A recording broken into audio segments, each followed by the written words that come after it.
Real show, here we go. Real show, here we go. You know that it's gotta be that time, so this is what we chant. What keeps on getting them all amped in advance? Come on. You and I rocking out with Iron Man, F.E.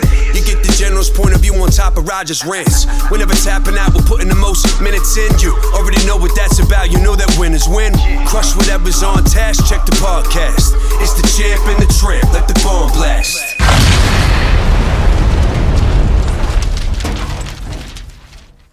Ready to go? Ready to rock. Check. All right. Champ and the Tramp, welcome back to the show. We have Toms River resident here, an acclaimed resident, Toms River resident, Danny Clinch. Danny is one of the most famous photographers in the music industry, I'd say. Yeah. He's been shooting people from Pearl Jam to Tupac to Johnny Cash. I mean, you name it. He's been in magazines, Vanity Fair, GQ, Rolling Stone, cover of those. Yep. You also you have a gallery, I believe, right? In I Asbury do. Park Yeah, I right have a now? gallery in Asbury Park right now. Yeah. Yeah. It's called Transparent Gallery. It's on 5th and Kingsley. It's attached to the Asbury Hotel. Okay, awesome. The folks at iStar hooked it up for us, and it's been a great spot. Started as a pop-up. Like, hey, you want a couple of months, bring some of your images in here and, right. Create a little hang spot. And we did. The unique thing about it was that we brought in a backline, drum kit, bass, guitars. Supro gave us a bunch of amps and guitars. And we just started having jams there. Oh, that's awesome. And local musicians would come through and play. And like Gary Clark Jr. came through and did a set. He's amazing. Yeah, G Love, a lot of people coming through, and we just became part of the community there, and we've been there for now 4 years. Such a great vibe down there too. Yeah, it really is. Asbury Park's come a long ways. It sure has. Yeah, in the last 20 years, 20 years, it's come a long ways. Yeah.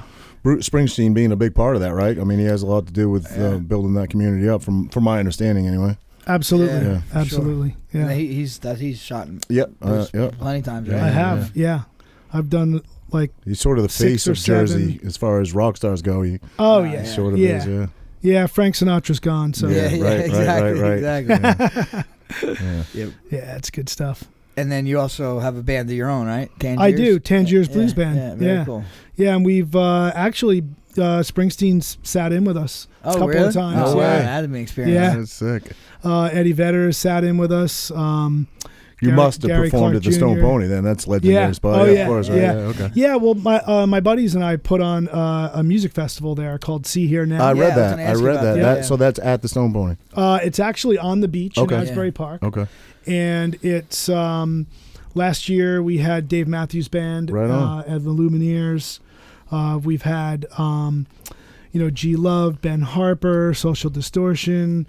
Big names. We've had Blondie, and it's music. Blondie still jamming? Yeah, man. No shit, that's awesome. We have a surfing component there, which is really cool. Right. Competition, so people it's a fun competition. Who can be most entertaining?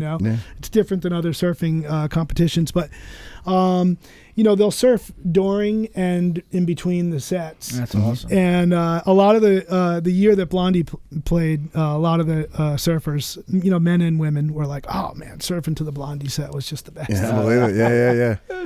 Yeah, it was cool. And this year got canceled, obviously, right? Yeah, this year we pushed to 2021. Okay. So this next weekend, or the weekend of the 19th, 20th, we'll all be probably like, I don't know,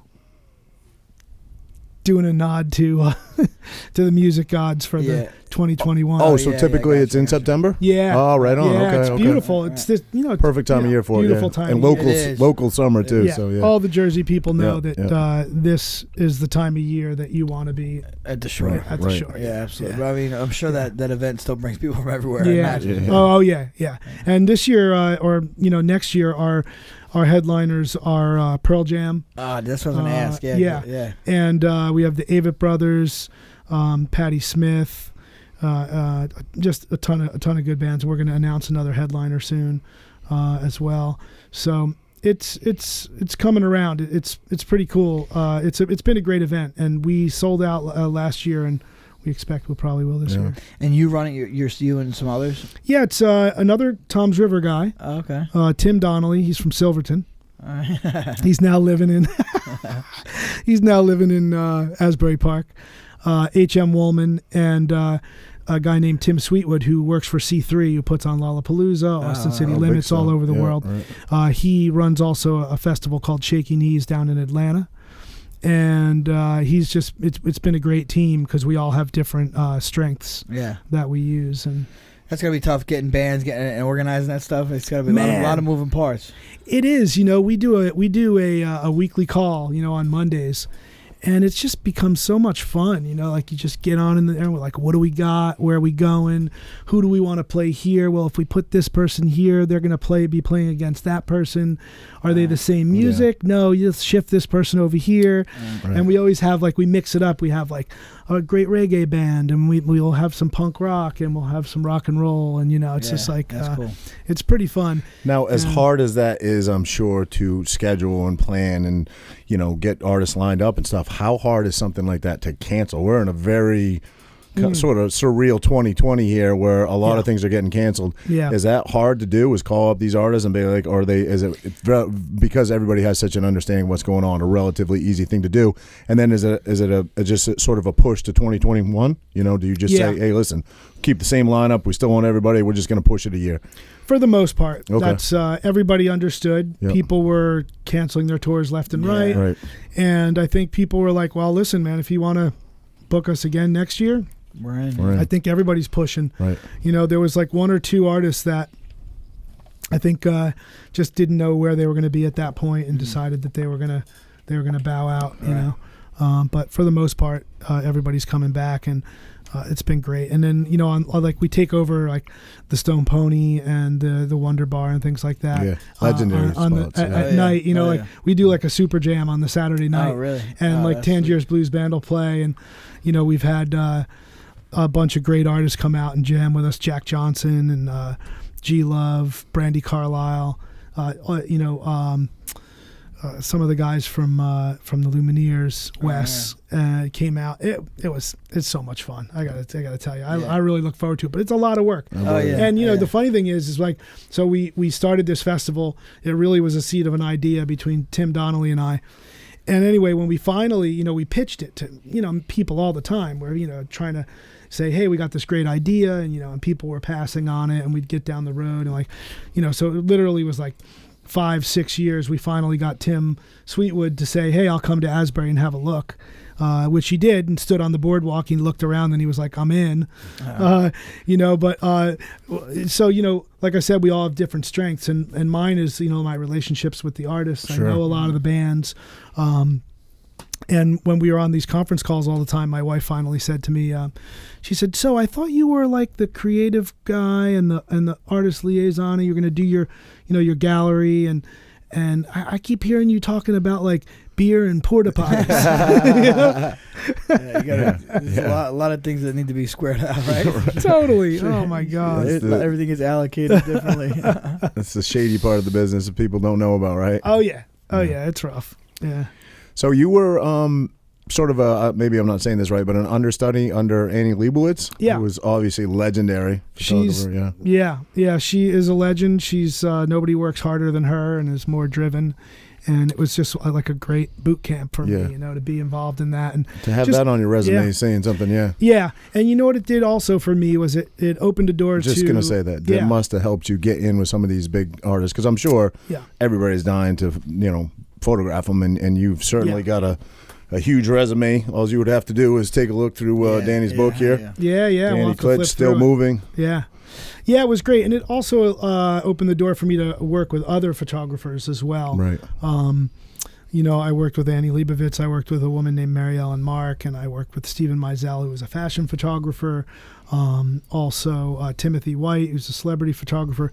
And, I just sort of picked little things that, suited my personality from each, apprenticeship, so to speak, like you would, you work with a certain trainer, a certain coach, and you pick out those things that you feel is, play to your strengths. Now, when it comes to photography, it's all what you like, though, right? It gets transferred into the photo. Yeah. Right? So it's kind of your take on the picture you're looking at. It is. It's sort of for me, I like the idea of the document, and capturing people.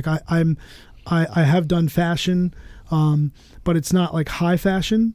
So I'm really, that's what I love about musicians. It's honest, authentic, people. And so it's, the ability to work with someone and collaborate, document in the recording studio or shooting something for a magazine cover where you have certain guidelines where you have to shoot it on something very simple for a magazine cover so you can run your type and all your, stuff like that. So we're dying to hear some stories about what it's like to work with some of these artists. I mean, you have the legendary photo, obviously, of Tupac Shakur. Mm-hmm. What was that experience like? It was incredible. I got my start photographing in hip hop, and my first gig was shooting the band Third Base for Spin magazine. And I remember getting the assignment and saying, okay, well, this is, it's sink or swim here. You get in there like, am I going to be able to make something that's going to look cool in a magazine? And do you know as you're taking the photo, like this is something special, or do you have to wait until, you're in the photo booth and you're Yeah. I mean, so it works both ways. Sometimes it feels like you've gotten something, and then you get to it, and it doesn't feel that way. And then sometimes I'm like photographing, and I'll like scoot over around the side, and I'll shoot a couple of frames, and I'll go, nah, that's not working. And then I'll come over here, and I'll shoot, and then at the end, I've got those 2 frames that are like they're my choice. For some reason. That's amazing. You don't ever know. You never know. So, so I met MC Search from Third Base. I really felt like I came through on that shoot for Spin magazine, and I took my work to Def Jam. And at the time, the 2 guys that were running their creative department, it was called The Drawing Board, was Steve Carr, who is now a director living in LA, and Say Adams, who is an artist, came up as a street artist in New York City, graffiti artist. And they were running the show. They were I know Say was friends with Rick Rubin, and they ended up running the spot. And they're my age, like I'm 56. We were all youngsters at the time in our 20s. They were stoked. They were like creating album covers and things like that. And I brought my work in there, and we realized we were cut from the same cloth, and we had this great energy together, and they started giving me work. I did like my first album cover was actually a freelance gig for them, for Atlantic Records. I did Lord Finesse, Return of the Funky Man.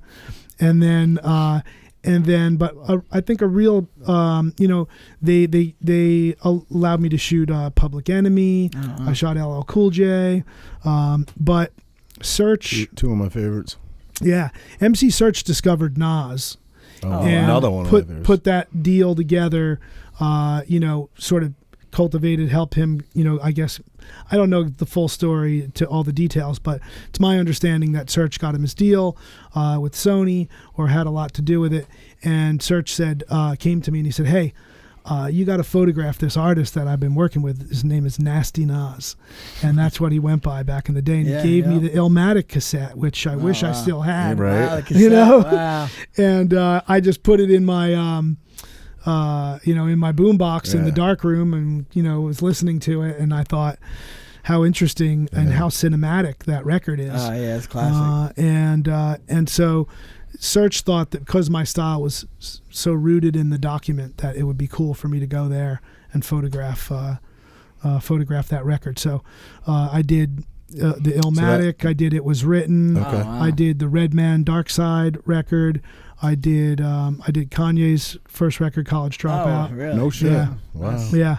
And but interestingly enough, to get back to the question about Tupac, is that a lot of these artists that I was photographing at the time in the hip hop world, I remember when I did the Redman record, it was so much fun. He showed up to my studio with like about 10 or 15 other dudes, you know, like they just kept coming through the door, and I was like, I thought this was a photo shoot. It's kind of standard in that industry, though, isn't it? It's a big entourage. So it's a party, right? Yeah. Which is fun. However, Tupac showed up with one other guy, and he had a bag full of clothes, and he was like on time. He was stoked to be being photographed for Rolling Stone.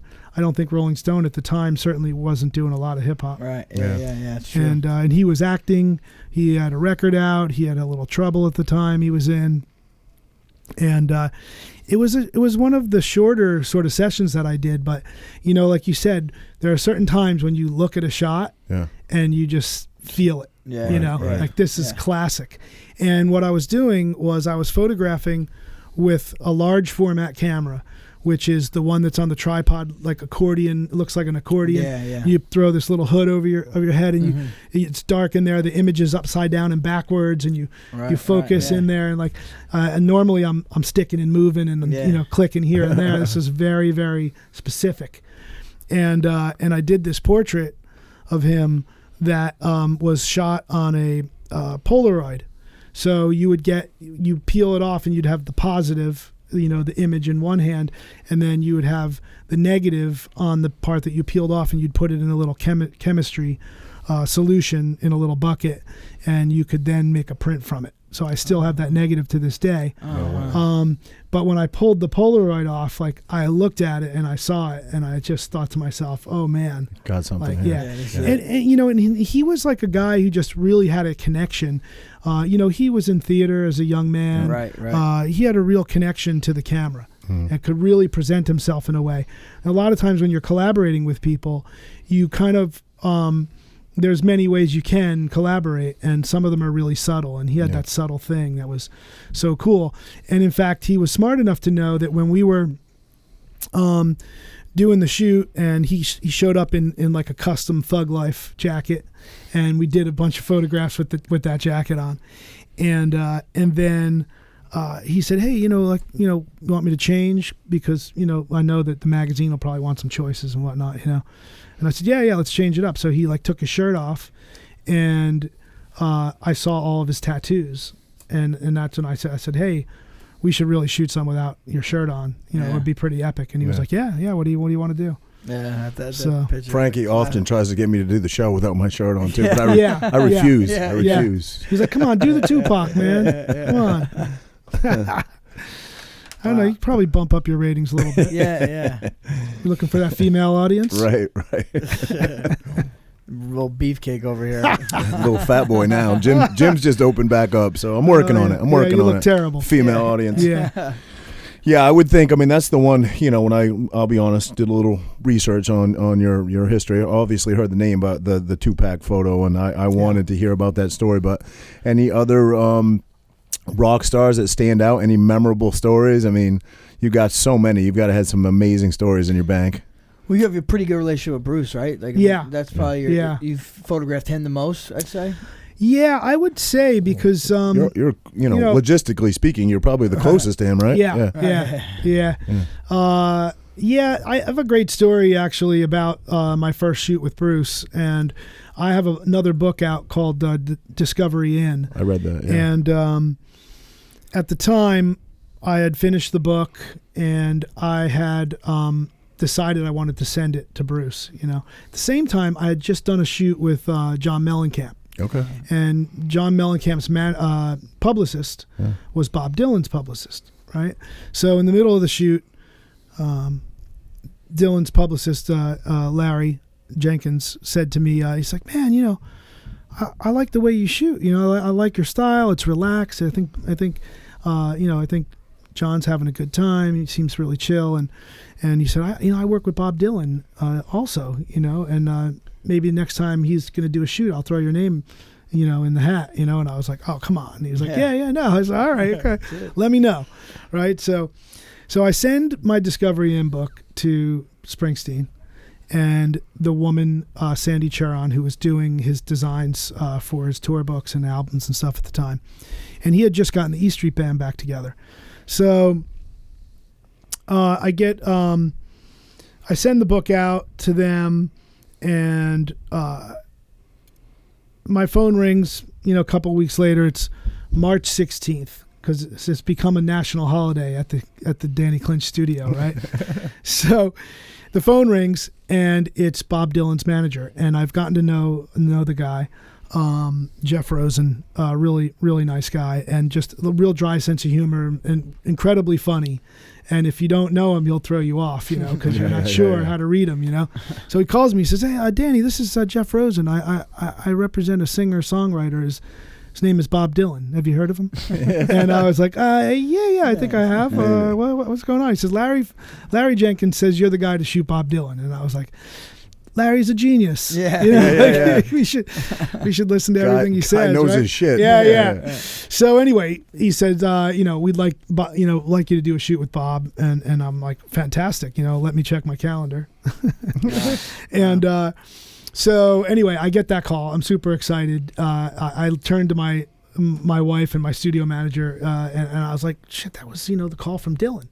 I think I'm gonna photograph Bob Dylan. This is great, right? Yeah. And I can't even believe it. And I think I even called my mom, and I was like, Mom, I sent my book to Springsteen, but I got a call from Bob Dylan's manager, and we all had a laugh. And that same afternoon, I went to a meeting at MTV for another shoot that I was doing, and I was excited about the whole story, and I told them all, I was telling them, and they Jeff Rosen called, and I think I'm going to photograph Bob Dylan. We were all geeking out on it and stuff, and my phone rings, and I take the call, and it's Sandy Charon, this woman who works with Springsteen, and she said, "Hey, I was on my way into the rehearsal space. They were rehearsing at Fort Monmouth.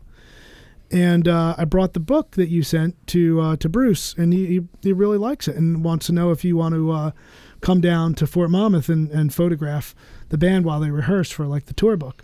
And I was like, yeah, I'll be right there. I'll be right there. As long as it's not the same day as Bob Dylan. No. Yeah, right, of course. Because I'm booked for that day. But anyway, and so.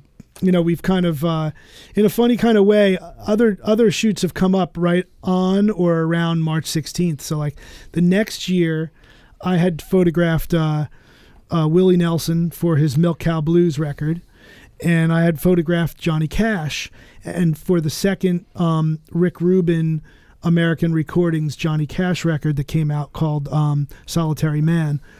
They used my photo on the cover. So, wow. So I had a Willie Nelson and a Johnny Cash next record. level icon right there, I know. Johnny Cash. And then and it also one of the things I'm most proud of is you didn't take that famous photo of him flipping no. that would be a great one. Yeah.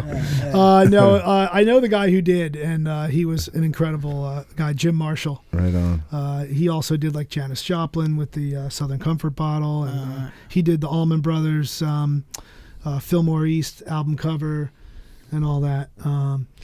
And so,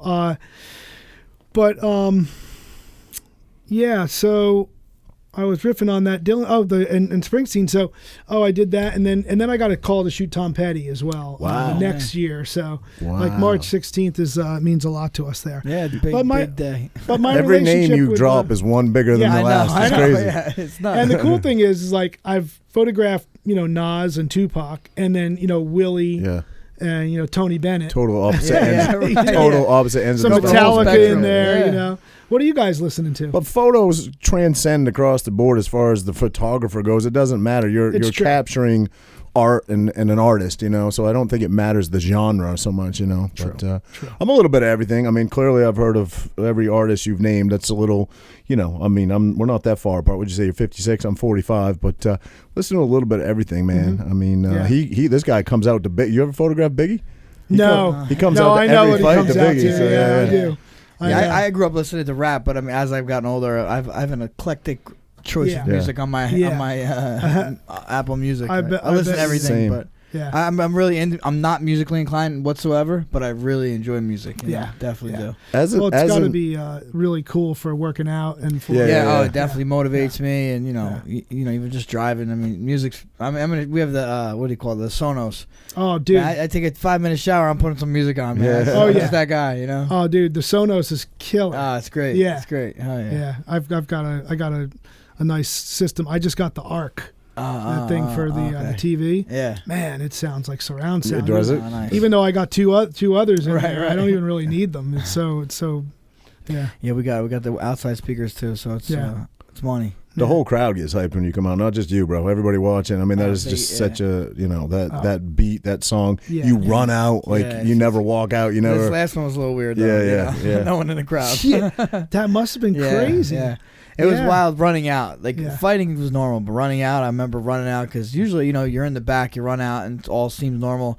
You hit the curtains, and the crowd goes nuts. Wow. People are trying to give you five, and it was just nobody. I'm like, damn, it feels weird. Wow. Yeah, that's crazy. Yeah. My son Max and I watched that fight too. Awesome. I got a question for you. As an iconic, photographer that has the resume you have and sees art and understands it, and does it drive you nuts that social media now people fucking take a picture of everything, what they ate for dinner, and fucking does that drive you absolutely mad? They post a picture of cheese balls and put it on there. Yeah, that I don't follow those people, but, but I do. One of the things I do have to say is like I as a visual person, if I see like some really beautiful light falling on a wall or like coming through a window or a cool reflection, like I sometimes feel bad for people who don't see that way. And I think because people have a phone now and they kind of might fancy themselves a photographer, at least they're paying attention and they're starting to recognize that stuff. So I think cool. that'd be cool. But I use my Instagram for my photography. I just started following you. Occasionally put a family photo on there or something, when it's my anniversary, my kid's birthday or something. But mostly I keep it to what I'm doing, Now, growing up, you were always into music. You always played music. A little bit. I took guitar lessons when I was younger, and my grandfather played harmonica. He got me into that, and I used to sing with like one of my friends' bands when they would let me, once or twice. But I started to take some more harmonica lessons in New York City when I lived there before the internet. It was the oh my God, I'm going to have space out on the newspaper that everybody read for the arts and stuff in New York City. Boy, that's sad. It'll come to me. It'll come to me. But anyway, happens to me all the time. Voice, yeah. The Village Voice. There you go. I went to the back of the Village Voice and I found a harmonica teacher, and I would go down to Washington Square Park and we'd sit and I'd learn. Cool. But what happened was one of the bands that I was photographing at the time, they were called Danger Man. They had a great record deal with like Sony or Columbia or whatever. Their record was produced by Brendan O'Brien, who did a lot of the Springsteen records and the Pearl Jam records, and they were younger guys, so they came up through hip hop, loved hip hop, but they were doing like a little bit of rock and roll with a little hip hop thrown in there and a little it was interesting, and they got to choose the photographer that they wanted to use. And when they saw my portfolio, because I had bands like the Smashing Pumpkins and the Chili Peppers, and then I also had Public Enemy and LL Cool J, they were like, this is our guy, Yeah. And so I went up to their studio one afternoon, and they were having a jam, and they had like Muddy Waters posters on the wall and John Lee Hooker and all that, and and I was like, oh yeah, I play a little harmonica, and they're like, no way. And I said, yeah. They said, well, damn, you should come and jam with us. Well, we started jamming together 25 years ago, and we basically we went like 10 years where we hadn't ever played a gig before midnight. We were playing all the late night shows in New York City, and so we just kept playing together, and we just built a small following amongst our friends and stuff, and then I just really started working on my chops as best I could just by playing all the time with these guys. And all these other guys, great musicians. Chris Gianni is the guitar player who could play any blues lick, any Stones songs or whatever. King, who is our singer, is like a cross between Dr. John and like Run DMC or something. Okay. He's like a total character and a great entertainer. And then our friend Dave Sellers on bass, our friend Diego on drums. And, we've just been playing, for so long. And because of my relationship with a lot of the musicians that I, get to come across, we've had so many great bands people sit in with us. Warren Haynes from Government Mule and the Allman Brothers. Gary Clark Jr., like I said, Bruce, Eddie Vedder, Jackson Brown, Lucinda Williams. We'd be somewhere and they'd be like, come up and it's just crazy, awesome. and blows some people's minds. We were playing there's a fundraiser every year, Kristen Ann Carr Fund, and it was started by Barbara Carr and her husband Dave Marsh for their daughter who passed away from a certain form of cancer, and they do it every year. And I was honored last year because I had participated in a lot of the fundraisers with them, and so the band was playing one year, and it was getting late. Most people had left, and Eddie Vedder comes in the room because he's friends with Bruce and he's friends with Barbara and Dave. And long story short, like he rolls in and I was like, oh man, he's finally going to get to see the band, And he's like, oh, this is great. And, him and his wife were all dancing. They were having a great time. His like mom was there and they were, anyway. And so we were like, hey, come on up and, play a tune with us. And he's like, yeah, let me just take a leak and get a beer, And the next thing you know, we're jamming with Eddie Vedder, like all along the Watchtower or something. Oh, wow. It's been a lot of fun to play with those guys. And then I've gotten to sit in with some bands. Like the first band that had me sit in with them was Blind Melon. Oh wow! And I was really close with the band. I told them I played harmonica. Shannon Hoon, who passed away, loved to make people uncomfortable. So he was like, "Oh yeah, come on up and play with us." And I'm just like, I kind of played like once at a barbecue, And he was like, "Man, it's all one big barbecue. You got to come up and play with us." So I went up and I played. It was at the Garden State Art Center for you Jersey people, and it was Blind Melon, Soundgarden, and Neil Young. Damn, that was the lineup. And I went out and I played, and I didn't screw it up too bad, I felt good, right? That was fun. So anyway, they kept asking me to come on, and I would come on and play, and I ended up playing with them at Woodstock in '94. When they brought it back? Yeah. Wow. So if you go on YouTube and you Google... Was that only 94 they brought that back? No, 99 also. 99 also, okay, yeah. But 94 was a killer lineup. There was like 500,000 people there, I think they said. But if you Google Change and Blind Melon and you watch that clip, I come out and play harmonica. That's awesome. And then subsequently... I've sat in with like the Foo Fighters started having me sit in all the time. You said harmonica. Ever jam with Dave Matthews? Dave. He's pretty legendary on the harmonica. We're just going to throw this out here to Dave because he has told me the last time. There you go, Dave. He played "See Here Now," and afterwards he was like, "Oh man, we should have asked you to come up and play some harp." And I was like, duh. Come on now. From one Matthews to another, Dave. Yeah. My last name's Matthews too. Let our boy on. That's right. Oh man, he's such a good dude. That whole band, that whole family of people, they're incredible people. So I have not sat in with Dave Matthews Band. I've sat in on a sound check with Fish, but I've played with Pearl Jam, Willie Nelson, Gary Clark Jr., Leon Bridges. What's Willie Nelson like? Willie's just exactly what you think he'd be. Such an icon, yeah. He's so cool. So laid back. Nobody's cooler in the room. He's laid back. Yeah. He's just cool. He's just laid back. In fact, I have a great photograph in the book. Probably outsmoked Snoop. Yeah. Well, there's a great photograph in the book of Willie, and he's smoking like the hugest joint that you've ever seen, right? Check that out. So I'm on the bus with him, and he's smoking a joint. And it's me and John Varvatos, who's a clothing designer, and we were working on a project together. And he's friends with Willie, so we're on the bus, smoking a joint. And Willie and I have my camera, which I always have with me, that Leica, and I bring my camera up, and I'm kind of thinking to myself, should I take a photo? I don't really want to ask. I don't want to kill the moment. I'm going to go for it. I've seen pictures of Willie with a joint. I don't think he's going to care.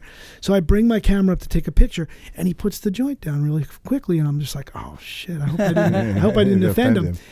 And he puts the joint into the ashtray, and then he reaches over to this big bomb of a joint that he's got rolled, and he puts that. He's like, take a picture of this. We're going in. We're going all in. Right? Yeah. Take that. There you go. There you go. Dan. That's in the book.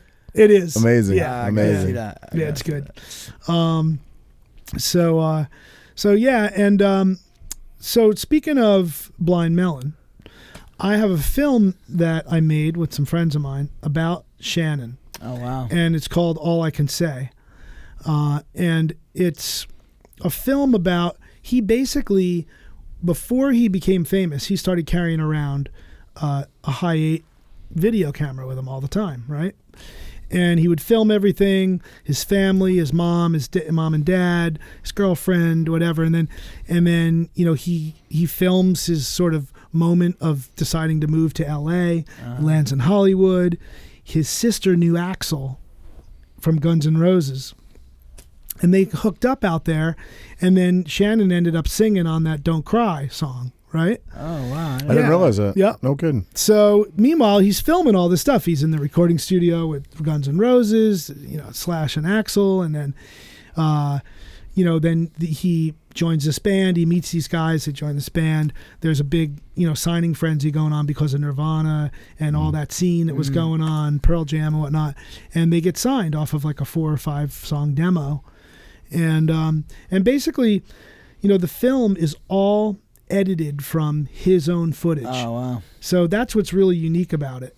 And is it narrated? I mean, too. He narrates. He narrates. Yeah, really? because he's like he would like film himself, even if he was in his bunk or at a hotel room, and he was getting interviewed by somebody. He would put that little piece on the phone, then he'd set up the camera, and he was like just really into it. Wow. And so, right when you think you get like quarter of the way through the film and you think like we're going to cut to somebody who said, and I remember when Shannon did this or that, but it's not that way, it's cool. It's like his perspective. Yeah. He tells the story, the whole entire thing. That's cool. And his daughter is born and he wasn't shy about what he filmed. He filmed everything, from his friends and family to him doing drugs and and then he eventually, the film is structured in a way where it's time stamped. Yeah. So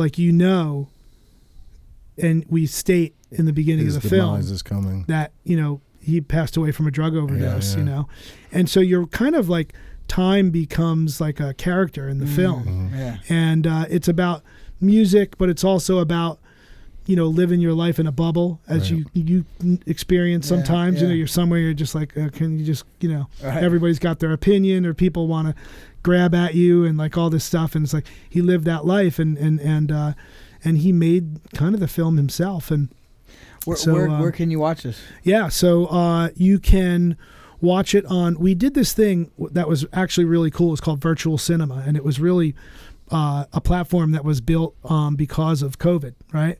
So what you could do is you would go online to our distributor, which is Oscilloscope Films, which was started by Adam Yauch from the Beastie Boys. No shit. Yep. Wow. And they were a great partner, and they created this thing. You go to their website, and you could watch the film. You could rent it, for $12, and you could rent it through an independent movie theater, record store, music venue.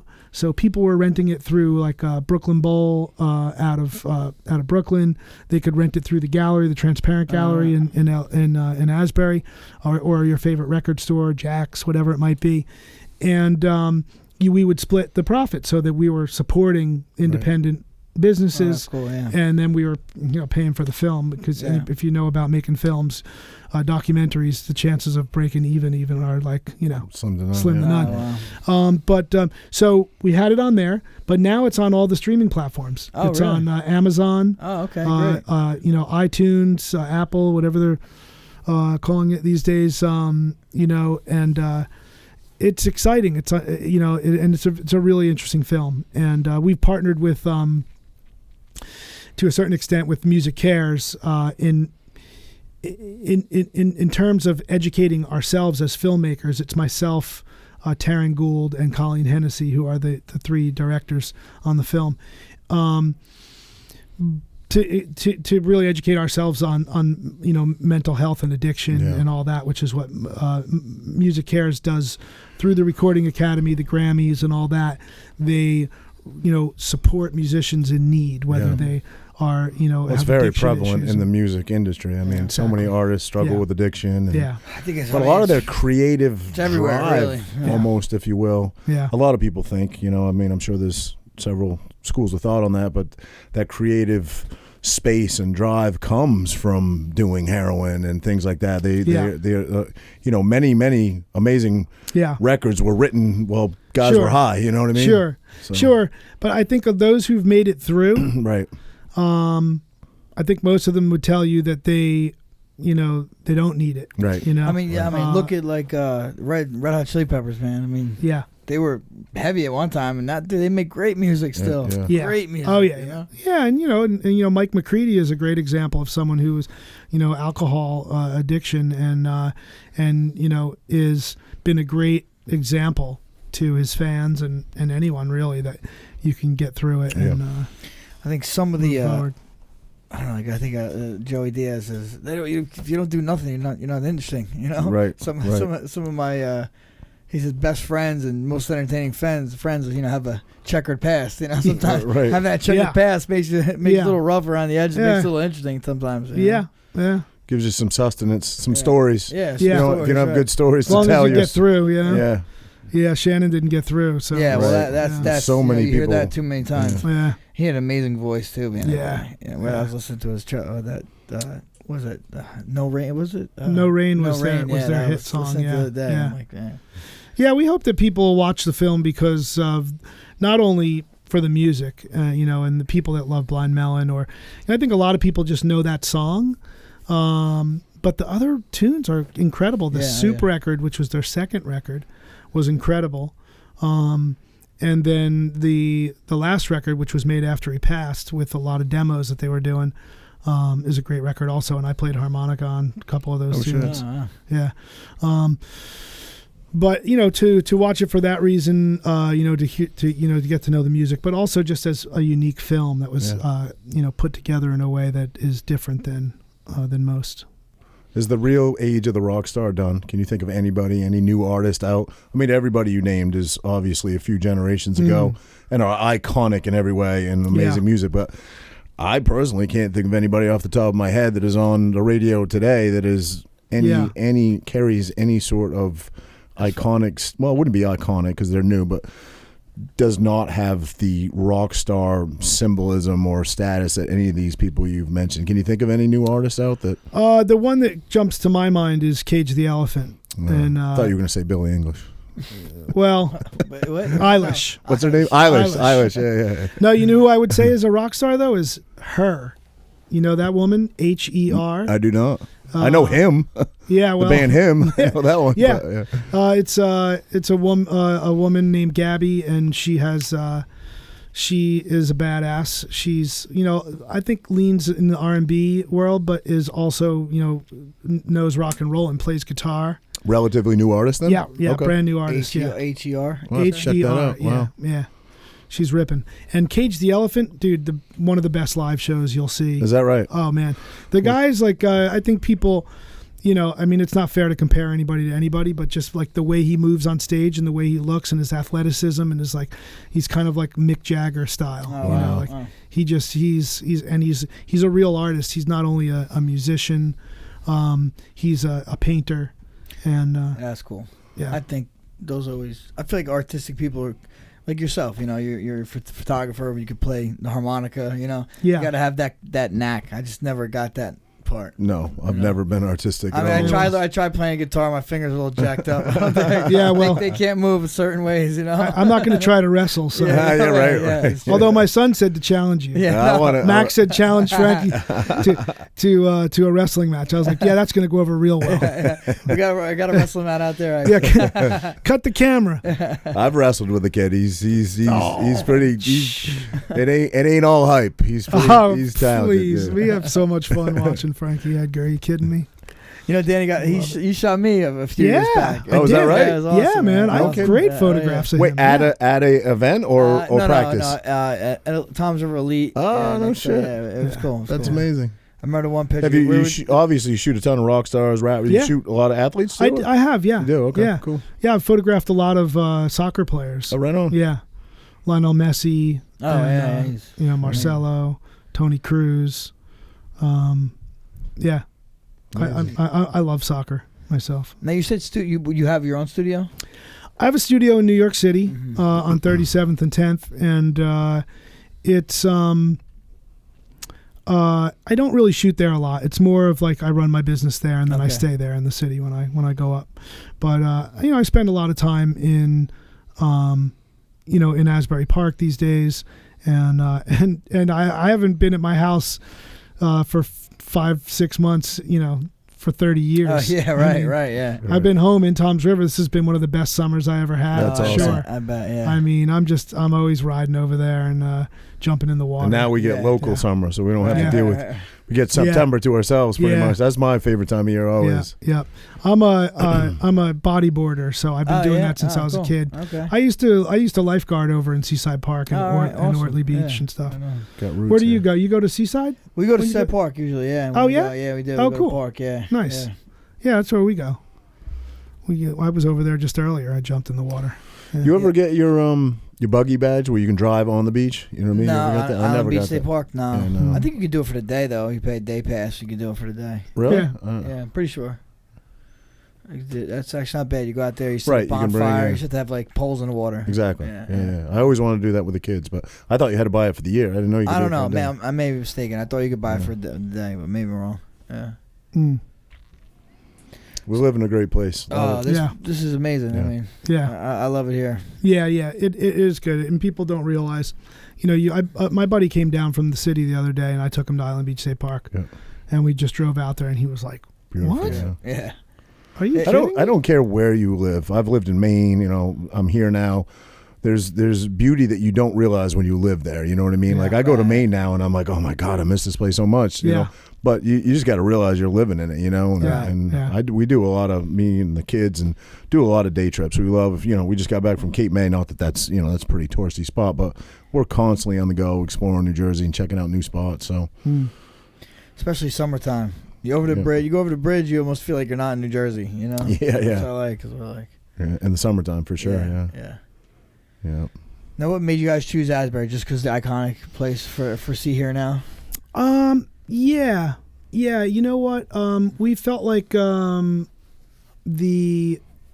city, at the time, and still, we just felt like it was a good fit. It's a musical heritage spot. For sure. Yeah. And to be able to have the Stone Pony there, they have the Asbury Lanes is there. The House of Independence, Wonder Bar. These are all places that, we could use in the evening to put on other shows. Yeah. And there's hotels are right there. It's just the layout was great. Oh man, it's been really. And then you guys set up a stage right on the beach though. We have a lot of the performances. We have 2 stages on the beach that face each other. Oh, cool. And then we have 1 in Bradley Park. Okay. So we have 3 stages total. And then I put up a tent on the festival grounds, and I bring my transparent gallery onto the festival, and I get artwork from a lot of the musicians that play the festival. We put their art up in the venue, and it's kind of cool to come in and sometimes Jack Johnson came in and played a set.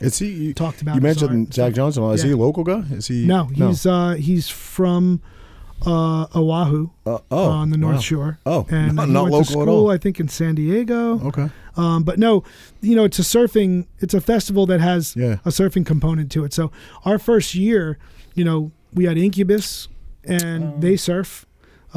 Jack Johnson, our other headliner, he surfs. Yeah. Ben Harper, G Love, Okay. lot of surfers. Yeah, that's cool. And they were all getting in the water and stuff that's and, really and cool. having a good time. So Pretty fun My for them. daughter's middle name, actually, I don't know if you've ever heard of Bethany Hamilton, this young surfer that lost her arm. sure. Yeah, my daughter's middle name is, my daughter's first name, her middle name's Alexandra. I don't know how they got that wrong, but Milani is obviously from Hawaii, but it means heavenly flower, and that is Bethany's middle name. Got it. Yeah, so, but we went, she had a surf competition. Milani never met her in person, and she was doing a surfing competition in Ocean, right next to Asbury, the little town Ocean. Sure. She had a surfing competition up there, so we drove Milani up when she was maybe like 2 at the time, but she got to meet Bethany. And, wow. So, yeah. Oh, that's cool. Yeah. It's surfing is, it's a great sport. It's so zen to get out in the water. Yeah. And then you have people who become activists because they want to take care of the ocean that they're Right. surfing in Right, and all right, that. right. And so Jack Johnson does a lot, and Kim, his wife, does a lot for, ocean conservation and education and stuff. So it's pretty cool. We, in fact, our festival won an award from Jack and Kim's foundation, Kakua Foundation, for being one of the greener festivals that's in cool. the country and stuff. So What do you, That's how do cool. you how do you help make that happen? well, we have we have an initiative where people pick up trash throughout the day, and they get a reward at the end. That's great. The same, we have like a beach cleaning afterwards. We try to do our best with like having water stations instead of plastic bottles Cool. and all that stuff. So More people should follow suit. Well, listen, there's no question that everybody could do better everywhere, but other countries are so horrible. I mean, their rivers systems obviously all dump into the ocean, and so much pollution gets thrown into these river systems, and India and places like this is crazy, and that ends up in the ocean, and then from there it goes everywhere. Well, you remember Sibagagi? Yeah. You ever read that book? I'm afraid to. It's called a book called Tom's River. I forget, Dan Fagan, I think. Yeah. And dude, it's disturbing. I don't want to read it, to be honest. That Sibagagi company, I'll just tell you a little about it. The Sibagagi company started like in the 1600s in Germany, and got kicked out of Germany for polluting the Rhine River. They went to Cincinnati in the 50s, where polluted the Ohio River, got kicked out of there. And they're like, all right, wait a minute, we got to pick a place that nobody knows about. That's when they picked Tom's River. Pretty crazy. They say their main dump line ran right down Bay Ave, and Right it down literally Bay. dumped into the bay, right at the end of Bay Ave. Yeah. Yep. How did they get away They with get with away it, with it. yeah. Tom's River has 3 Superfund sites. Well, I heard stories that the obviously Germans known for engineering, and the Tom's River Water Department and stuff like that would pull in their engineers sometimes to help out with local problems with. Oh yeah. And maybe I don't know, maybe there was some One trade, hand wash, maybe one hand wash one. Okay, Yeah. well, listen, you help us with this Yeah, it water was- system, and we'll let you dump some shit into. Yeah. I mean, I don't know, but that's what I heard. Yeah, that's nasty. Yeah, It was called Tom's River Chemical too before they changed it to Sibagagi, I think. really. Yeah. Wow. Yeah. Yeah, it's definitely some shady stuff. But Yeah, man. A lot of correlations with that. And What's cancer. what's the Clinch brand? Isn't there a Clinch brand in wrestling? there is, yep. Clinch. What's up with that? Clinch gear. Clinch gear. gear. Yeah. There is, yeah. MMA and wrestling. That's funny. I don't know if that's Chael Sonnen. He was sponsored by them. I don't know if it's his gear. I just remember Googling, because Clinch is not like really a common name. Right, you know? right, yeah. And when I first started looking around, then I saw that Yeah. Clinch gear. I was Clinch like, gear. wait, what's Damn. that Clinch T-shirt? Took it. Damn it. Yeah. So when you know you were wanted to get into photography? You know, my mom takes photographs and always has, and it turned out that both of my grandfathers took photographs. And you know, a buddy of mine had a camera across the street from me, and I had already shown some interest in photography, and but he had a real camera, and he let me borrow it. And I started shooting, and I really loved it, and I decided to get my own camera. And then I loved music, and I started going to all these shows. And You ever go to CBGB's? I did. Yeah. Yeah. That's Yeah, I saw the iconic Ramones place. at CBGB's. I saw, I think, Patti Smith there. Sad day when that place closed. The doors. Yeah. Yeah, for sure. But yeah, I just, started sneaking my camera into shows, and I just love the feel of the camera. And when my parents, started hitting me up about, what do you want to do with your life? I decided to go to OCC and take the visual communications class over there, and I liked it. And then I went to school in Boston, the New England School of Photography. Wow. And it was it was good for me because it wasn't like, oh, you got to go another 4 years and take history. Yeah. All that. You were interested in. It was like a certificate, and I went in there. And Boston's a great music city. Yeah. So that was pretty cool. And it always they're always connected, photography to music. For me? For you, yeah. Yeah. I mean, yeah. It has been. I just I love music, and it's interesting the sort of the life experiences you get, because you have a camera. Sure, yeah. I mean, hell, I was the E Street Band got put back together in 1999. I was there with my camera, photographing and documenting. And nobody else was. That's history. Same with the Broadway shows that Springsteen did. I was the guy that was there photographing those shows. And I've started making, I make films. I've done I did a really cool film with Pearl Jam, 2016. They played 2 shows at Wrigley Field, and they hired me to film the shows. And Eddie's got a history with the Cubs. Eddie's a big baseball fan. Oh, really? Loves the Cubs. That's his team. He grew up right outside of Chicago, and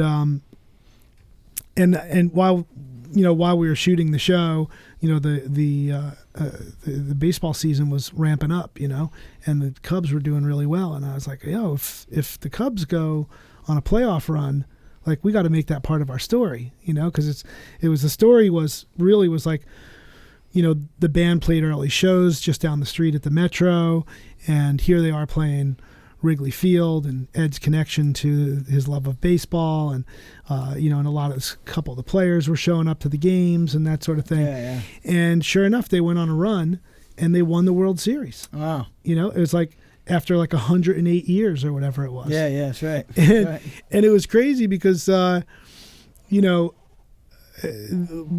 if I followed the whole thing, I said to Ed, if this happens, I want to follow you around because I know you're going to go to the games. Yeah. And he was like, yeah, if you can find me, you can film me. And I was like, oh, thanks. Yeah, right. So I showed up with the crew, and of course I found him, and I wandered around and shadowed him at some of the games, and That's awesome. and I ended up Game 7 in Cleveland, sitting right behind home plate with Eddie Vedder. Wow. Yeah, Bill Murray was sitting behind me. Get out. Yeah, that's awesome. No way. That's how good my seats were.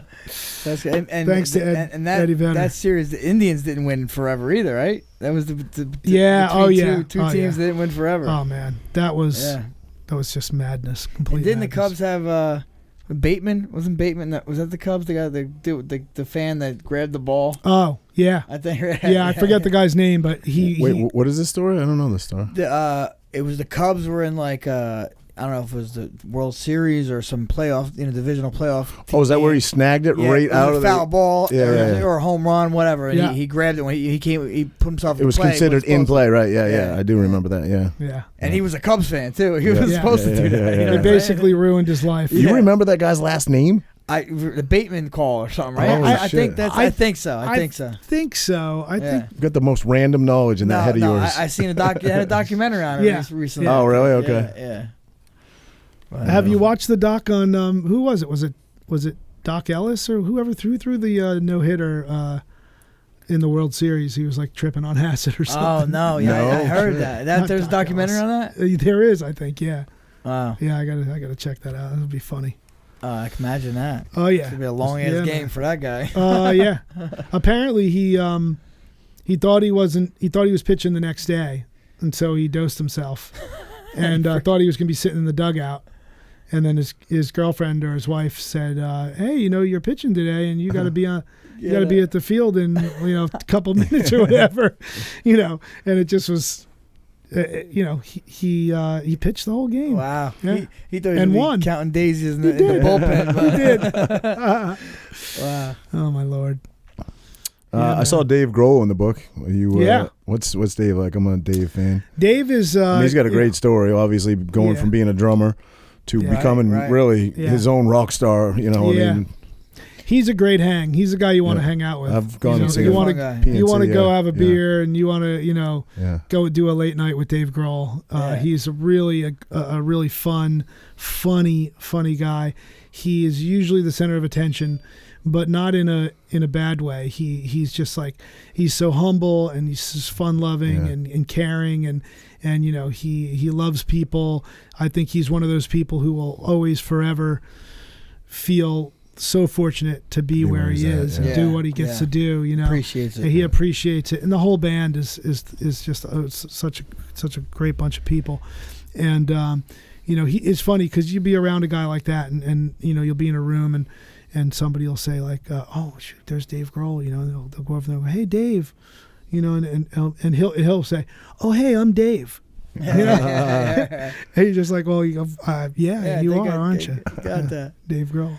Now you don't have to say names, but I'm sure there's some that are maybe not the best to be around. Well, you can say names. Or you can say names. I don't really have any. I feel like photographer gets the pass. Yeah. I tend to embrace people that are, cranky or hard to deal with and stuff. Like I try to like, okay, what are you going to throw at me? Let me see how I can handle it. Right. Right. I'm sure that's art in itself, right? I think it is. Yeah. I think it is. And I think just being able to walk into a room and it's also just possible you can catch a person on a bad day too. It doesn't mean that absolutely. You may only meet these rock stars once or twice in your life, and they could just have a bad day. Everybody has a bad day, Yep. So yeah. Sometimes I think we all lose focus of that. I had a little road rage incident on the way back from Cape May. That guy could have just been having a bad day. I don't know, but it wasn't really road rage. He tried passing us on the inside, and Danielle was driving, and he's flipping us off. I'm like, bro, you're passing us on the inside. It's crazy. But Jersey driver. I just waved hello and said, I hope you have a great day. Yeah, I know. Sure. That's the best way. Yeah, I'm sure you did. You gave him the Jersey wave. Yeah. We know what that is. I think my exact words were, pull over. That's the last thing I want to do nowadays. It is. It is the last thing you want to do nowadays. People boy. Shoot you nowadays. It's crazy. My God. Yeah, no kidding. Wow. We live in a crazy world. What is it? You want to get out of the photography convo for 5 seconds and talk about what is your take on? I mean, we live in a crazy world. Obviously, COVID-19. Yeah. But we live in a very divided world, if not country. Yeah. Now, and you've certainly been around long enough to see a lot. What is your take on this? How do we get back to better days? How do we get back to some more unification? And you can go in as deep as you want politically or sugarcoat it. So we kind of ask this of all our guests because sort of unprecedented times. We may never see this again in our life. So I should have prepared for that question. But. I think you said it in the question. It's like we're super divided, and it's my opinion that the person who's leading the country is not helping that at all. Mm-hmm. And I think that I think we need somebody there to to tamper that stuff down instead of make it flare up. Do you think there's even a potential candidate to fill that spot and that void that you're talking about? Well, I mean, there's one candidate. That's all there is. Right. There's two candidates. You have your choice. You know, and it's probably always the lesser of two evils, right? Politics is a dirty sport, and I just don't think that I've ever seen it be as dirty as it has been, and I think that the president brings an unprecedented sort of style that I'm just not a fan of, Fair enough. And I think that, to each his own. That's why we get to vote. Sure. And I encourage people to vote, and I encourage people to, to go out and do it. Everybody has their own opinion. I think they should listen to what both sides are saying. Mm-hmm. I'm just not a fan of the president, and I think if you can't believe what anybody's saying at any given moment, like I just take issue with that. And again, a lot of politicians are that way. Yeah. Yeah. And I guess you have to pick one that you're going to roll with. In fact, these elections, like you said, they're it's like the gloves have been off for. Yeah. It gets worse and worse every election. Yeah. Yeah. It really has. There's no since, more integrity in integrity, it. right? Exactly. Yeah. Or even in So- the media itself, yeah, everything. It's all about ratings, dollars, money. Yeah. I mean, who's to say? You think about, everything's politicized now. Yeah. Of course. Wearing a mask is politicized Well, now. in your world, they now yeah. get rock stars and athletes to, they're rock stars and athletes, but they politicize them. You know what I mean? Yeah. They make them stand up on a podium. Not make them. They ask them, and they do Yeah. it gladly, many of them. But to sway people, and I always kind of look at that like not that everybody doesn't have a right to speak their mind, but it's not really your forte. I mean, who's it now? Cardi B and Candace Owens are at war now. Yeah. It's crazy. I don't know. I think that people are people, and whoever they are, I think they have a right to speak their mind. Agree. I I agree. you First look at, Amendment is by far the most important amendment of them all by me. Obviously, I'm a big Second Amendment rights guy, so Yeah. I think the second backs up the first. But I totally agree with that. Yeah, Yeah. we're living in a And- democracy, and Yeah. We say we're divided, and I think when you look at social media, you look at the news, but if you look around the people you're with and stuff, I don't see it. Yeah. I don't see it in our community, at least. Yeah. I don't see it in my circles. And sometimes maybe it's not good to put blinders on, but sometimes it's a little bit more peaceful in there. You know what I mean? Yeah. And Yeah. just well, if you can tune out the nightly news and say, yeah, I agree. And how much is it prevalent in our own life? your I don't circle, really yeah. see it around my circle No, either, but no. Yeah. yeah. We're up at Seaside, we're here, we're there. Everybody Yeah. seems to be Yeah. Yeah. I mean, getting along for the most part. totally. It's look, you would like to believe that most people, were brought up with, Good morals. with good morals, and Yeah. their parents instilled, you treat people like you want to be treated Right, yourself, right. and there's always going to be those people who didn't get the memo, Right. and they're going to be causing trouble, and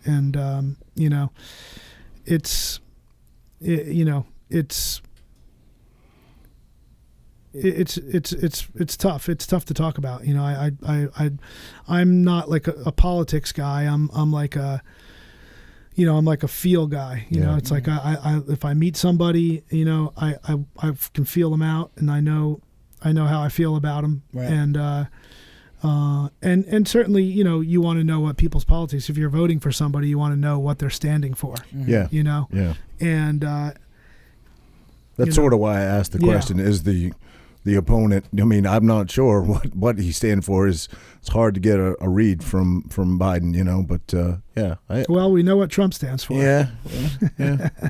In many ways, sure. Yeah, because he tells us. Yeah. Yeah. He's Yeah. he's And not, He he's doesn't. He doesn't shy away yeah, from right. the camera. No, not at all. But Yeah. So we'll all go out and vote, and we'll see where. Yeah, That's it. that's all you That's can it. do. That's all you can do. that's what a democracy is built on. Is that we all have the ability to go out there and vote. A But lot regardless what happens, let's hope we're out of COVID. Yeah. We're Yeah. there's no more riots, and that's just wherever it goes. That's got to be the end game for us. Hopefully, Yeah. right? Yeah. Yeah. It's Yeah. true. Yeah. Yeah. No doubt.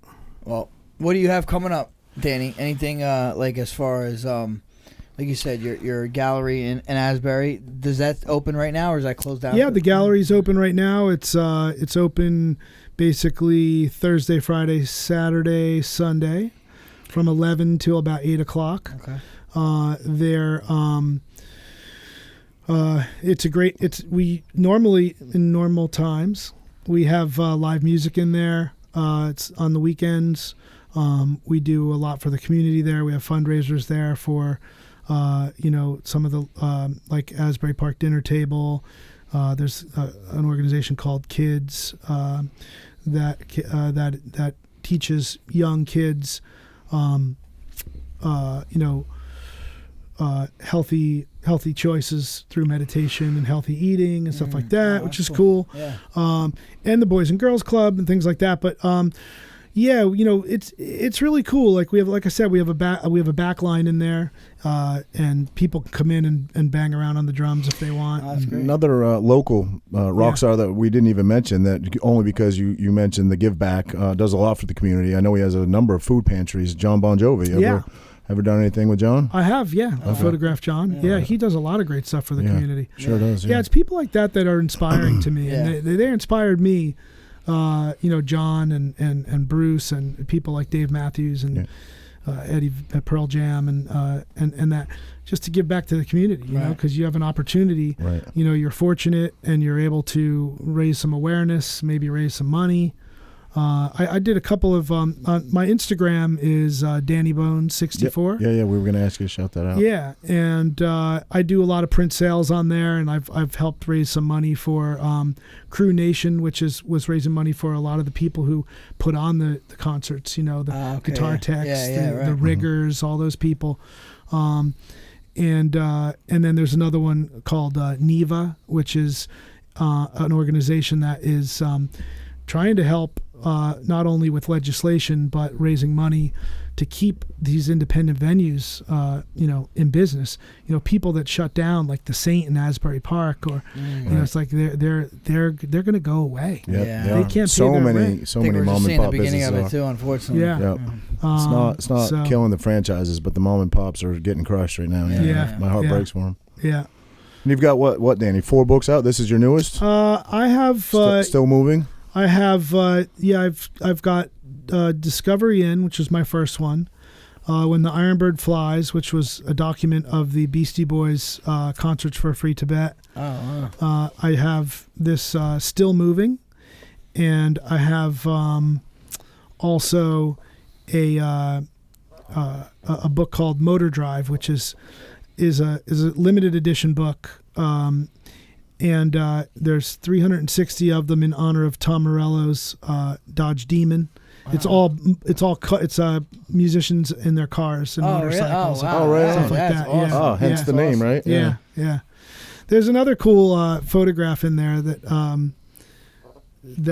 I want to shout out in the book, and it's a Metallica photograph that I shot. Amazing band. So I've done a lot of work with Metallica. And I photographed them at San Quentin, at the prison in San Quentin. And my friends were doing, the Malloy brothers were doing a video for Saint Anger. And I was hired to go in as the camera operator, the second camera operator. And I bought my still camera as well in there. And there's a great photo in there with the band playing in the cell block with all the prisoners like above them. And it's a gnarly photo. Wow. Wait, so the prisoners were in there? Yeah. Oh, wow. Yeah, it was. Now, San Quentin, is that where Johnny Cash played way back in the day? Oh, wow. Yeah. Wow. That's cool. Yeah. That's cool. Yeah, it's pretty cool. But, you can see as you go through there, you just pick out any photo and I could probably tell you a good story about it. Oh, yeah. I can't tell who this is, but it sort of looks like Green Day. It's the Flaming Lips. Yeah. Okay. But it does look like Billy. That was close. That was really close. That's Bruce, right? And that's Bruce and Neil Young. Yeah, that's cool. At one of the Vote for Change that's cool right concerts. There. Yeah. And so you'll just be even then. What is this? A trailer? Yeah. That was at Bonnaroo, the music festival. Oh, okay. Backstage in the trailer. You're just hanging out and you're snapping pics. Yeah. That's like candid stuff. That's cool. Yeah, that's one of my favorites. Yeah. That's awesome. Yeah, I grew up on the Beastie Boys. Same, man. Oh, Same. Man. Yeah, it's a good people. Oh yeah. Yeah, that was backstage before a show at the Forum in Los Angeles. That's Gary Clark Jr. Yeah, I think Licensed Ill might have been one of the first cassettes I bought. Yeah. He's phenomenal though. Oh man. Yeah. Gary Clark Jr. is incredible. Yeah. Oh yeah, I think you're coming up to that photo. I think I might have just saw it. Did I? Oh no. No. Oh. No. I was trying to catch that damn Metallica photo. Who's that? That's Jackson Brown. Jackson Yeah. Brown. There's Shannon Hoon right there on the other page. Oh yeah. Wow. Oh damn. Was that like with the tape on there? Yeah, that's a contact sheet. It's wow. You get that back from the lab when you shot film back in the day. Yeah. Then you take a little grease pencil and you would like mark it up and stuff. That's incredible. And you have a body of work, unbelievable. Yes, you do. Eminem. I just did the new Eminem record also. Music. Oh, really? Yeah, music to be murdered by. Yeah. Wow. Yeah. That's a great album too. Yeah. It was cool. He's an interesting guy, Eminem. He is, huh? Yeah, I went out to Detroit. And he's kind of a introvert, right? From what I hear, is that true? Yeah, he's really quiet, and he's actually really funny. Top. ZZ Top, baby. Wow, look at that. Yeah. He's really funny, but he's the type of guy who won't crack a smile if he tells a joke or if he pulls a prank or something. He just like lets it ride. That's cool. Now, what's the story behind this photo? That is Moby. Okay, Moby. Yeah. Speaking of Eminem, didn't Moby and Eminem go to war for a little bit? They might have. I believe so. Yeah. I think Eminem went to war with a bunch of people. Eminem and what the heck's Ja Rule, Eminem, and ain't nobody listen to techno. yeah. But I've been around the block. That's awesome. Amazing. That's my dad. And Bruce Springsteen. Get out. Yeah. And that's in Asbury. Yeah. Oh wow. That's awesome. So this is what you were talking about, the old time photo. Yeah. You still large format. You still shoot with that? Yeah. Wow. Mm-hmm. Now what is the what is the difference between shooting with this? What does it do differently? Just the way it comes to print? It gives you, so a 35 millimeter negative is this big. Okay. And you blow it up and you have a certain amount of grain in it. A 4x5 it's huge, negative right? is this big. Yeah. It's like, so you can make 10 times bigger bigger. prints, I gotcha. right? Sharp, real. It's really great for like portraits and things like that. Like, like the Tupac and whatnot. No jokes there, Frankie? Nothing about my high school senior picture being taken. He loves old jokes. So. Oh, yeah. I mean, I he's only got me by 6 years, but I make it count. Yeah, this is incredible. Bono, man. wow. There's Tupac. Yeah. Let me show you, Frankie. Let me see that. I'll show these. If this go on YouTube too? Yes, Yes, it does. It will be. Yep. All right. So check this out. This is the Tupac photo. Oh yeah, here. I don't know how much glare will be on it, but now that photo right there. Did he put his hands behind his back? Did you suggest that? I don't remember that part particularly, but I do remember, like here I encouraged him to bring his hands up to his face. Yeah. It's a collaboration in a way. But at the time I had this book, and I would take a Polaroid and I would stick it in the book, and then I would ask the person to sign it. Oh, that's afterwards. cool. And Tupac signed the book and said, "If a picture is worth 1,000 words, photographers are worth 1,000,000." He's got some. Awesome. Tupac has some iconic quotes. Oh, he does. He was some a iconic poet. He was a quotes. poet, man. He was a poet for sure. Yeah. Yep. And so you can flip through here, and this is Jimmy Page from Led Zeppelin, which I shot. Oh wow! I shot in a cab in London for a clothing campaign. There's Willie. Yeah. Yep. There's Willie. There's got to be that big Willie photo in there. The big. Big J. Yeah. Big J. We'll find it. Joan Jett. This is Rage Against the Machine and Pearl Jam. Great bands. Yep. Yep. Slash is in There's here. a funny. Anybody? I mean, such a body of work here, but anybody that you never got to shoot that you wanted to shoot? Anybody? I think Prince. Prince. Yeah. I thought it was going to happen. We had some mutual, friends. Yeah. And I was trying to work it. It never happened. Wow. But it's funny. I was, speaking of politics, you have Tom Morello, who is the ultimate sort of person who speaks his mind. Right, he does. And steps out for what he believes in. And I follow him on Instagram and stuff, and people will say like, "Oh man, you talking politics, I've been listening to your music for 20 years, and I'm going to stop following you." And was his music all politics? Right. And his response is like, "Well, have you been listening to my music for that long?" But anyway, people who have something to say. Yep. I saw Eddie posted something recently, and I read some of the. He was at a Trump parade or something, and he got a lot of hate. Oh yeah.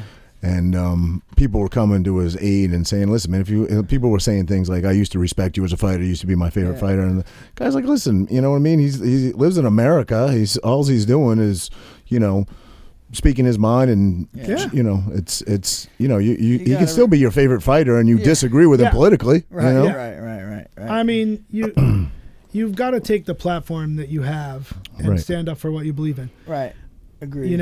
And so you have, when you have, Kaepernick, and then you have LeBron, and you have these people who are, they've been on that side of it. Not everybody's been on that side. We talk, Frankie says that a lot in here, and that is true, but I think that podcast sort of being new to us, we get a lot of guests in here, we get a lot of personal perspective and life stories of what people have, and that, there's nothing like that, if you can talk to somebody and learn about their point of view, brings a completely different perspective. So I also think, though, like you said, though, it has a lot to do with morality and upbringing, and I have 2 children, and I certainly know that I'm going to raise them the right way, and but it's personal perspective says a lot, and we get to share a lot of those stories in here, and that's kind of why we do this. So What was the idea behind this?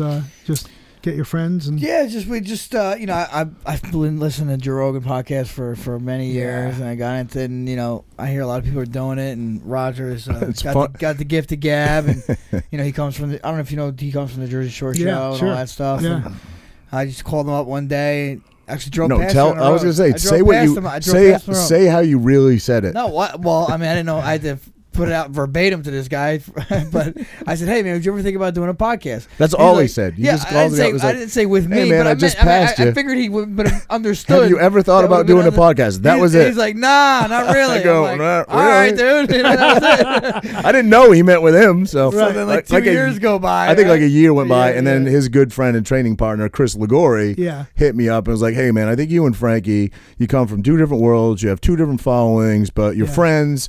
We were already longtime friends." And he's like, you have 2 different schools of thought, and I think you'd make a great podcast together. Put it together. You both have the same mindset of give people their space and respect people's point of view, and but definitely come from 2 different backgrounds, and we put it together after that, and so here we are. I think this is episode like 44 or something. So Wow. It's fun. If dollars don't come with it and all that, we get to sit here, kick it with great, interesting people. Learn some different ideas and hear some great stories. I mean, I get to sit in front of the mic, maybe a little better in front of it for future endeavors. Right. Why not? It's in my basement. It's not so bad.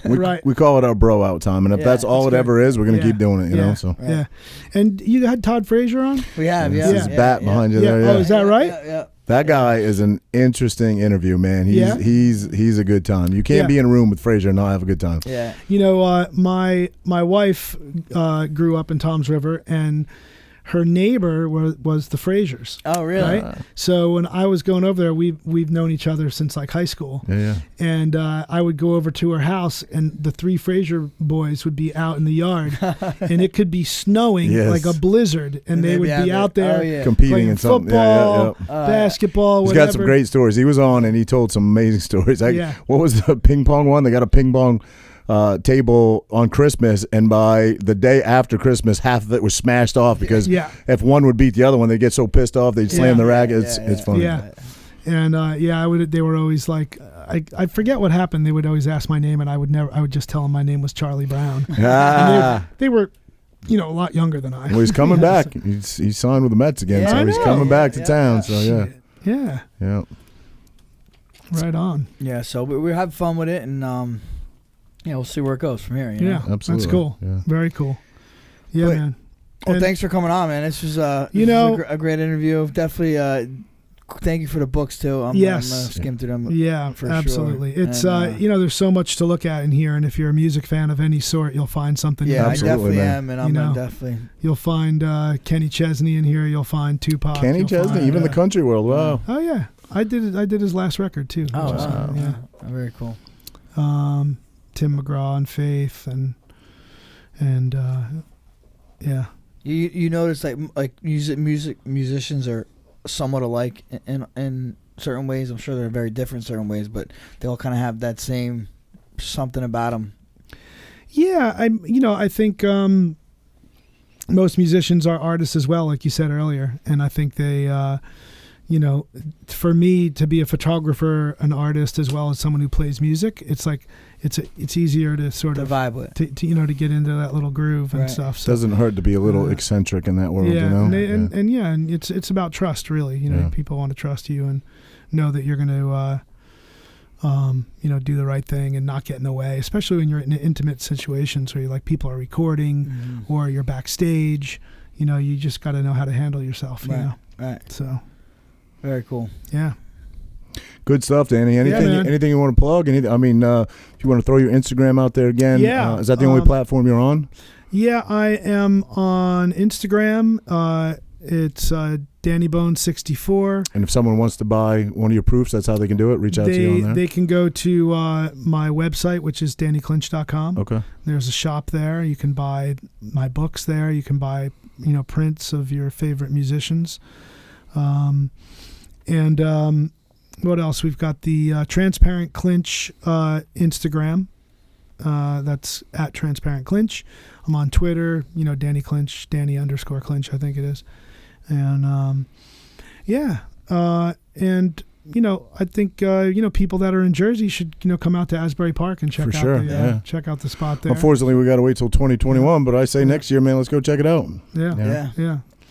Especially I wanted to go to that See Here Now. Yeah. I was planning on hopefully get up there because I was going to fight, and I knew I was going to fight in July or August. Yeah. So I'm like, September, that's perfect. Oh man. So next year, you definitely, fellas, you got to come out. It's very, very cool. So but it's I'm glad that you and I connected earlier on. Man. And then, how did that talk me through that? How did that Danny reached out to you and said, hey, or how did someone reached out to Danny? And who is it? Mr. Vescovi's? Yeah, Vescovi. Yeah, that's right. Yeah. It's funny because I heard you on the radio. I was driving. I heard you on the radio. Someone talking about you on the radio about something, and you're like, "Oh, Tom's River East graduate." I'm like, "Wow!" And I looked you up, and I don't know if it was the same time he got in touch with me, but man, it's funny how things work. That's right. Yeah. Right and place, right time. And I was like, "Oh man, I would love to photograph him. Like, it'd be cool if I could go to one of his training sessions." And then we hooked it up. Yeah, and, went out, and it was cool. You Frankie fans, there's some one-off proofs on DannyClinch.com. That's right. If you want to buy. Come and get There's it. a close-up of his ear on there. They're running a special on it, $89.99 right now, guys. Come and get it. Yeah, man. Well, I appreciate you having me. Thank you, man. It was an honor, a pleasure, man. Great time. New Jersey all the way. Yes. Sir. Is that a Route 37 tattoo? That is, baby. Holy crap. So I used to be, some of my backstory, He used to live on Route 37. He's forgetting. No. I used to be really, really big into the stunt bike world, motorcycling, but the stunt bike where we used to compete all over the place, Lakeland, Florida and stuff. We always met up at the Wawa on Route 37. And I'm talking like hundreds of bikes. So like 37 was like our spot, and all these New York guys would come down everywhere. And I back in the day when I was really into riding, I tattooed Route 37 on my arm, so I'm a local. Damn. Yeah. That's dedication pretty good. right there. I think we were talking about bad tattoos. Yeah, just last week. One. Yeah, I actually don't regret it that bad. Not that one. I've had worse. That's pretty cool. I mean, it's he's got a panther. Yeah. He's got a panther on a cliff with blue eyes on his back. So it's iconic. It's iconic. It's iconic. The Route 37 is iconic. Yeah, that's good. I was gonna say you can't be a local and hate on 37. I used to race motorcycles when I was a kid. Yeah. Wow. Track I or raced motocross. Okay. And at New Egypt and right on. And I raced flat track also. Right on. Out in New Egypt. It was Quakertown, Pennsylvania. Okay. Yeah. Back when I was a kid, there was like a quarter-mile track back there, and it was fun. That's cool. That's amazing. I got dune buggy. Such respect for two wheels. I actually just made the transition. Always owned, Japanese bikes. Always owned crotch rockets my whole life, and I just made the transition over to a Harley. So, new world for me. But I'm an older guy now. I got two kids, and I don't push that envelope quite as hard as I used to. He used to be not big on those bikes, man. But I enjoy it. I can only imagine. Not me. Yeah. I barely get on it, but he took me out 2 weeks ago. That's what the marble. I got this. Oh, you think from that ride? Really? That's what I was thinking. From just staying. From it vibrating the whole time. Could be. Yeah. So you're blaming me inadvertently. It's your fault, my fault. Totally. Dragged him out of the house and get blamed for his injury. I noticed you're not wearing it though. It's doing much better. Is it? Okay. Much better, Because you did say the guy said you had to wear it for 2 to 3 weeks, and you spend what? Not even a week. No, I couldn't. No way I could do that. You said something earlier about street art too. Have you seen the mural of Frankie downtown? Yeah. Amazing stuff, right? Cool. Yeah. Now, how That guy's long? pretty How long good. will that stay there? I don't know. I think they paint over it like every couple weeks, okay. maybe. Yeah. My son, I told him I was coming over. He was really stoked. Yeah. Max, and he hits me up with a text like right before I was heading over here, and he goes, "Hey, you're going to see Frankie, right?" And I'm like, "Yeah." And he says, "Well, I'm at Maruka's with him right now having a beer." And I was like, "What?" And he sends me the photo No shit. of you. Oh, that's Of awesome. you that's painted on the Marukas. Awesome. That's awesome. That's in amazing. Seaside. Yeah. This is going to get awkward when we end this interview because typically what we do is we ask our guests to take a picture with us, and Frankie's wife comes down with a Oh, yeah. with an iPhone 11 and Hey, snap. well, we got to get it. We got a world famous photographer in here. We're gonna snap a photo with an iPhone 11. It's odd. I need a picture of you two guys. Yeah, right on, man. Right on. Rubbing up this thing. Let's see. Let me get this. This is gonna be worth some dough right here. That's it, right? When the podcast. Well, hey, listen. Joe Rogan just signed a contract for $100 million, so dreams do happen. Dude, I gotta get on that Joe Rogan podcast. Yeah, for sure. Where's that Route 37 tattoo? Now, what is the story on that shit. camera, and what has that seen over the years? yeah, that just- looks like an older camera, is it? It's an older. It is an older camera, although it's a digital camera. Oh, okay. And the lenses, these are the original lenses from my original film Leica. It's a Leica. Okay. It's like the Mercedes of Right on. of cameras. It's a beauty for sure. Good stuff, man. Yeah. Good stuff. Yep. Well, Danny, thank you so Yeah, much, thank you brother, so for much. coming Yeah, on. man, This was an this honor, was a great- pleasure. great conversation. Now I can see you around town. I say I know That's this right. guy. That's right. That's right. Yeah, man. All right, cool. And Frankie, man, good on you. Yeah, thank you. Yeah, You Thank watched you. that? Yeah, yeah. You watched Oh, that? yeah. What? Oh, yeah. What a Yeah. what a war. Listen, 98% of his fights are epic wars, Yeah. but what a war! Fight of the night again. You know? it was awesome. Thank you. Yeah. Felt And, good. Felt good. to And get I in just there. loved your attitude afterwards too. Yeah. It was just making us laugh. Yeah. Shouts out Tom's over every time. Oh, That's why yeah. we love him. Oh yeah. God, Oh, Yeah. yeah. So I'm still here, man. Yeah. You can't move now. No, what I know. are you going I to shout know, out now? I You're know. stuck. Brick, baby. See y'all all day. That's great. All right, everybody. Cheers. All right, brother. Dan, you got to sign our board too, bro. Yeah, man.